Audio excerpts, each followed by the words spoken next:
Урматтуу мекенештер, Россияда мигранттарга көзөмөл күчөтүлдү. Россиянын аймагында тиешелүү документтериңиз жок жүрүүдөн абайлаңыз. Каттоого туруу, регистрация, ННН, ДМС, ОМС, СНИЛС, Медкнижка, эмгек келишими, кара тизмеден текшерүү, башка тилге которуу, иш кагаздарда көйгөй болсо кайрылыңыздар. Албетте официалдуу. Урматтуу мекенеш, документиңизди тактап толуктап алыңыз. Байланыш номерибиз +7 906 875 15 15.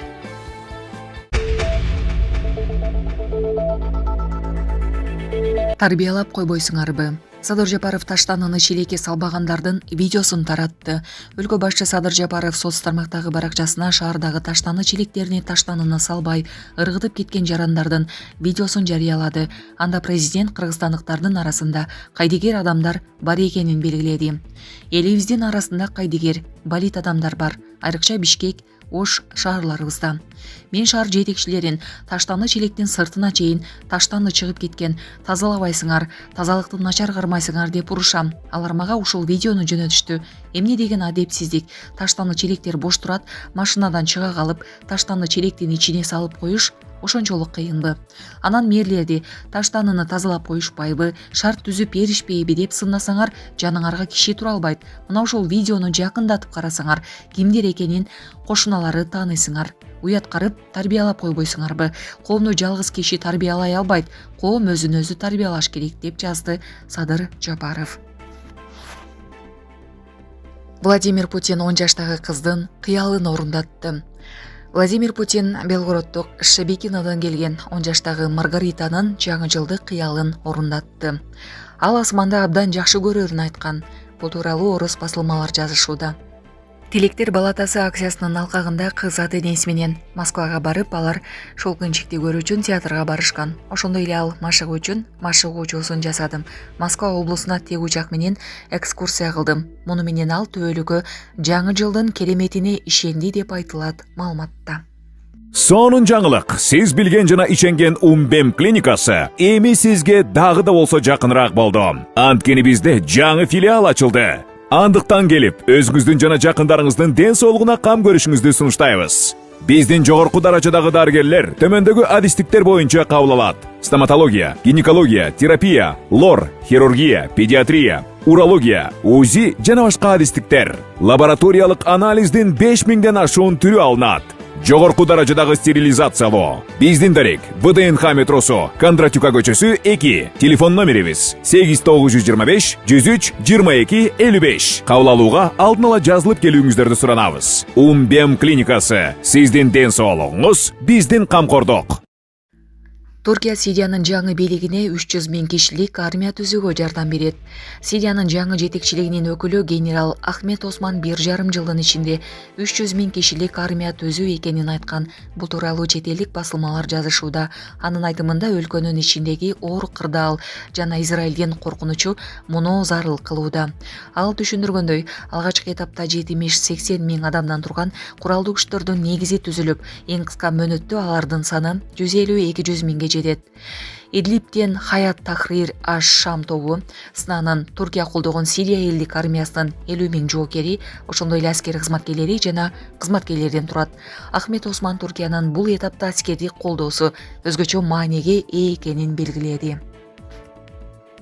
Акыйкатчы институту тергөө абагына барганда криминалдар сабалганын айтышты. Акыйкатчы институту интернетте камакка алынгандардын укуктары бузулуп жаткандыгы тууралуу чыгып жаткан маалыматтарга байланыштуу Бишкектеги тергөө абагына барды. Бул тууралуу бүгүн 24 декабрда аталган мекемеден билдиришти. Маалыматка ылайык, кечээ 23 декабрда Акыйкатчы институтунун кызматкерлери кайрадан Бишкектеги тергөө абагына барышкан. Алардын айтымында 20 декабрдан тарта 20дан ашуун кармалгандар ачкачылык жарыялоодо. Мындай ачкачылык жарыялоо менен алар күч колдонууну токтотууну жана адвокаттар менен тоскоолдуксуз жолугушууну камсыз кылууну талап кылышууда. Кармалгандардын ичинен жарандар акыйкатчынын атына арыз менен кайрылып, тергөө абагынын кызматкерлери күч колдонгонун айтышкан. Алардын айтымында абактын кызматкерлери союл менен сабап тепкилешкен. Денелеринде ур токмоктун белгилери, шишиктер жана гематомалар бар экени аныкталган. Жабырлануучулар криминалдык чөйрөнүн өкүлдөрү экени аныкталды. Акыйкатчы институту жазык процесстик кодекстин 46-беренесине ылайык айыпталуучу өз жактоочусу менен жекеме-жеке жана убакытка чектөөсүз эркин баарлашууга укуктуу экенин эскертет. Аталган институт тергөө абагынын жетекчилигинин абактагыларга келгендерди жолуктуруу графигин өзгөртүү боюнча чечиминен мыйзамдуулугун текшерүү өтүнүчү менен башкы прокуратурага кат жолдоду.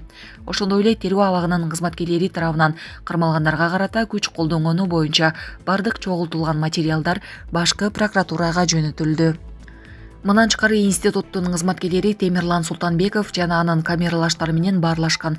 Кызматкерлер анын денесине кароо жүргүзүп, эч кандай зордук зомбулуктун белгилери жок экенин көрүшкөн. Бетинде көгөргөн тактарды ал ошол күнү сейилдөө учурунда тайып жыгылып уруп алганын билдирген. Бирок 21-декабрда ал институттун кызматкерлерине башкача көрсөтмө берип, ага карата физикалык күч колдонулганын тастыктаган. Акыйкатчыга жазган арызында ал укугун коргоп берүүнү суранган. Тергөө абагынын кызматкерлери 20-декабрда камераларга тыюу салынган предметтерди киргизбөөнүн алдын алуу максатында тинтүү болгонун кабарлашкан. Акыйкатчы Жамиля Жаманбаева камакка алынгандардын арыздарын жеке көзөмөлүнө алды. Ишти токтотпойбуз. Садыр Жапаров 40 000 адамдын батир алуу тилегин ишке ашырууну убадалады. Биз мамлекеттик ипотекалык компания аркылуу арзан турак жайларды куруу менен жарандарыбызды үй жайлуу гана кылбастан, аларды социалдык жактан коргоо, татыктуу жашоо менен камсыздоо саясатын ишке ашырып жатабыз десем болот. Мындай билдирүүсүн бүгүн 24-декабрда президент Садыр Жапаров Бишкекте ипотекалык батирлердин ачкычын тапшырып жатып билдиргенин маалымат катчысы Аскат Алагозов соц тармактагы баракчасы аркылуу билдирди. Анда мамлекет башы социалдык турак жайларды куруу иштери мындан ары дагы ыкчам темп менен улантыларын белгилеп, башталган долбоорду аягына чыгарууну убадалады. Мамлекетке ишеним артып, социалдык турак жай алуу кезегине турган 40 000ден ашуун жарандарыбызды үмүт тилегине жакынкы убактарда жеткиребиз. Алдыда дагы көптөгөн турак жай комплекстеринин курулушу башталары күтүлүүдө. Жеке эле Борбор калаада эмес, Кыргызстандын ар кайсыл аймактарында көп кабаттуу үйлөр курулуп жатат. Биздин социалдык турак жай куруу боюнча стратегиялык пландарыбыз узак мөөнөттүү болот. Өлкө боюнча үйгө муктаж болгон жарандарыбыздын баарын үйлүү кылмайынча бул ишти токтотпойбуз. Заманбап жана ыңгайлуу турак жай объектилери этап-этабы менен курула берет. Биз ишенимдүү түрдө турак жай маселесин чечүүгө багыт алып, жарандарга жаркын келечек тартуулоого умтулабыз деген Жапаров өз сөзүндө. Ошондой эле президент бүгүн батирге ээ болгондорду куттуктап, жакшылыгыңыздар жугуштуу болуп, үй алам деп кезекте турган бекендештерибиз дагы бат эле үй жайлуу болушсун деген. Мындан тышкары ал ипотекалык турак жай комплекси курулган жер тилкесинде мурда номер 47 түзөтүүчү мекемеси жайгашканын эске салып, анын тегерегинде айтылган сөздөргө комментарий берген. Президенттин иш башкармалыгынын башчысы Каныбек Туманбаев ноябрь айында ынтымак кордоо резиденциясындагы маалымат жыйынында жыл аягына чейин 2200 үй бүлө батир менен камсыз болорун айткан. Ошондой эле ал батирлердин баасы тууралуу дагы маалымат берген. Тиш доктурдагы 3 жашар кыздын өлүмү сот дарыгерлерге өкүм чыгарды. Сот былтыр Борбор калаадагы клиникалардын биринде 3 жашар кыздын өлүмү боюнча тиш доктур менен анестезиологко өкүм чыгарды. Маалыматты жогорку соттун басма сөз кызматы таратты. Маалымдалгандай, тиш доктурду күнөөлүү деп таап жаран 5,5 жылга эркинен ажыратты. Мындан сырткары 2 жылдык мөөнөткө медициналык ишмердүүлүк менен алектенүү укугунан ажыратуу менен жалпы режимдеги түзөтүү колониясында өтөө чечими кабыл алынды.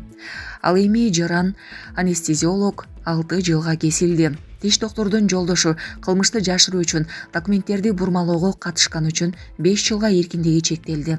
Эскерте кетсек, декабрдын аяк ченинде наристенин өлүмү тууралуу маалыматты адвокат Канат Хасанов социалдык тармактагы баракчасы аркылуу билдирген. Анда ата-энеси кызынын тишин тазалатканы, стоматологияга алып барып, наркоз берилген соң көз жумганын айтышкан.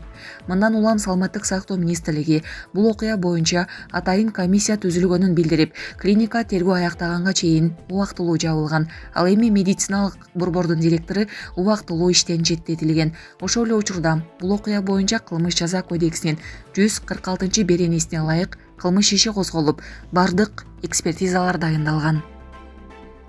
Орусиядагы көп аялдуулук фатвасы артка кайтарылды. Орусиянын мусулмандарынын дин башкармалыгынын уламалар кеңеши көп аял алууга уруксат берген фатвасын чакыртып алды. Бул тууралуу кеңештин төрагасы Шамиль Аляудинов өзүнүн телеграм каналынан билдиргенин орус басылмалар жазышты. Маалымдалгандай, кеңеш фатваны коомчулукта болуп жаткан ар кандай пикир келишпестиктерди болтурбоо үчүн артка кайтарган. Анткени буга чейин ЖМКлар чагылдырып, башкы прокуратуранын сунушу да түшкөн. Эске салсак, буга чейин Орусиянын уламалар кеңеши күйөөсү бардык аялдарга адилеттүү жана бирдей мамиле кылган шартта орус мусулмандарына 4кө чейин диний нике кыюуга уруксат берген болчу. Бишкекте жаңы жылдык иш-чаранын катышуучусу алып баруучуну микрофон менен башка чапты. Бишкекте жаңы жылдык иш-чаралардын биринде катышуучулардын бири алып баруучунун колунан микрофонун жулуп алып, аны башка чаап жиберди. Окуянын видеосу бүгүн 24-декабрда соц тармактарда тарады. Маалыматка караганда окуя Facebook партии мыктыларды аныктоо иш-чарасында болгон.